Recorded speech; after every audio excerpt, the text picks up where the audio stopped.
This is One-on-One.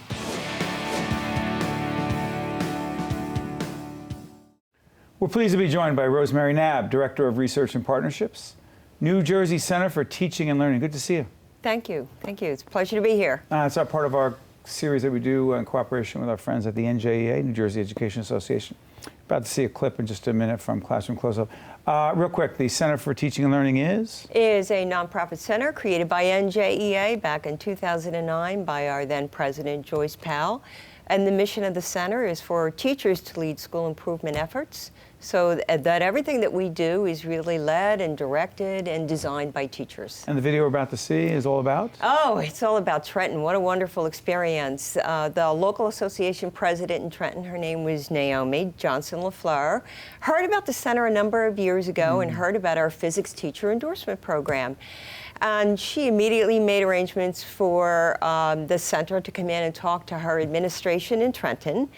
And that resulted in 17 people signing up to become physics certified. We have a really unique program. We can take any teacher in any content area. We take them through a year and a half of 300 hours of learning physics. You want to see the video? I would love to see the video. Let's see the video, then we'll come back and tell the story. Okay, thanks. Classroom Close-Up, check it out.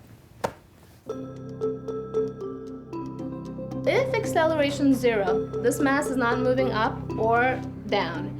What do we know about the force of tension compared to 57% of our students of color throughout this country do not have access to higher level math and science courses, such as calculus, physics, chemistry. When we look at Trenton Public Schools, while we have offered all of these things, we could not offer it to all of our students who may have wanted to take these courses. So what we have decided to do is to build our own cadre of science instructors. Transforming STEM education in Trenton would involve creating instructors and changing the way science was taught. To help them on both fronts, the district partnered with the New Jersey Center for Teaching and Learning to implement the CTL's progressive science and math initiatives. The CTL has, for a long time, wanted to engage with the Trenton School District. But it wasn't until the president of the Trenton Education Association, Naomi Johnson-LaFleur, reached out to say, you know what, I've heard that you can transform science education for high school kids. CTL is the #1 creator of new physics teachers in the country. You can have this aspiration that all students should have the opportunity to go into a STEM career path if they so choose, and recognize that to do that they should all be taking physics and chemistry, but there's no teachers to teach them. So rather than trying to get physics majors to become physics teachers, it makes much more sense to get teachers to learn physics. There are only about 6,000 physics majors in the United States, and if we're short 30,000 physics teachers, it would take many, many years. And then who would be doing physics for the next few years? I mean, we do have a shortage, and that's why we need them to become physicists too. On the other hand, there's 3.5 million teachers. If we can convert 1% of our teachers from teaching something else to teaching physics, we can fill the gap. By September, all 9th graders at Trenton Central were not only taking physics, they were thriving. What I've seen is amazing. I've seen kids who didn't really like to go to class. Now they're the first ones there. Kids who never raised their hand to go to the board, they'll fight to get to the board. Like, I'll do it, because they understand. And when you understand, it's easy. You want to show people that you understand. The dramatic results in Trenton caught the attention of Washington. The White House Initiative for Educational Excellence for African Americans contacted us and said, we have heard that you have a wonderful program for freshman physics in Trenton. We would like to come and visit. Enough people recognize, A, that the problem is important enough, an entire underclass of people in the United States who don't have equal opportunity needing to get some sort of solution. In the 15 years I've been involved in this, I haven't heard a solution that works for students the way our solution works for students. What a powerful story. It is a success story. Yes, it is. What do we learn from this? Well, we've learned from this that you can take teachers in a different content area and you can train them how to learn physics and to actually transform their schools. In fact, the story doesn't really stop there, Steve. The story goes on because now we have a cohort of teachers learning chemistry. Wow. So these children who learned physics last year are now learning chemistry, and there's a whole new group of kids learning physics. And for the first time in Trenton's history, we have 17 students taking advanced placement physics this year. And let me tell you, this story is so transformative that it inspired the Camden Public School District to also adopt the PSI Progressive Science Initiative program.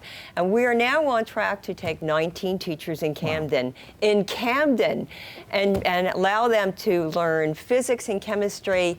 And then all children in Camden are, when they reach high school, are going to take the physics, chemistry, biology sequence. So you're not getting any resistance of teachers, from teachers in certain areas to say, I'll do physics? No, not at all. It's amazing. I was shocked when we first did this in Patterson, Jersey City, and Newark a number of years ago. I thought, gee whiz, how many teachers are going to want to take this? It's 300 hours. You have to give up your summers. Hard work. Hard work, hard work. 300 hours of study and a lot of taking on a new content area is a struggle. How do you know you're going to be successful? During that first year, we had 42 teachers sign up who successfully completed the program. So what we're surprised at is when we go into a district, even with all the challenges that places like Trenton have, it is amazing how many teachers are willing to try on a new content area and say, I can do something good for my kids. What's it do for you? I mean, as someone, we've been partnering with the NJEA for years now to celebrate educational excellence. What's it do for you when you see this? It really inspires me to know that the future is really in the hearts and the minds of the teachers of New Jersey. And what they do here not only transforms and encourages other teachers throughout the state, but there are now teachers around the country who are contacting us and they want to be able to participate and they want to become physics or chemistry certified. So it just reaffirms my long belief that if you trust the people who have to do the job every day, who really have an invested interest in their students, you will see wonderful things come out of education. You have to create that environment, though. Yeah. Yeah, real quick, 30 seconds left. This shortage of physics teachers is something we have to deal with. Yes, we do. Consequences big if we don't. Yes, you're absolutely right. The consequence is big for our nation because in other countries, they are learning physics, chemistry, physics in particular at much earlier ages. It is one of the reasons why we believe we don't, as the United States, perform well on international assessments. Therefore, in our world, we need more students to learn physics so that we can compete competitively and keep our ranking high in the world. Well, Rosemary Knab isn't just talking about it, she's dealing with it along with her colleagues at the NJEA. The New Jersey Center for Teaching and Learning, you're the Director of Research and Partnerships. I want to thank you so much for joining us and sharing this great story from Classroom Close-Up. Stay with us. We'll be right back right after this. It's a great story. One-on-One with Steve Adubato has been a production of the CAUCUS Educational Corporation, celebrating over 25 years of broadcast excellence. Funding for this edition of One-on-One with Steve Adubato has been provided by the New Jersey Education Association, Wells Fargo, Delta Dental of New Jersey, the Russell Berry Foundation, Felician University, New Jersey Sharing Network, and by Virtua. Transportation provided by Airbrook Limousine, serving the metropolitan New York, New Jersey area.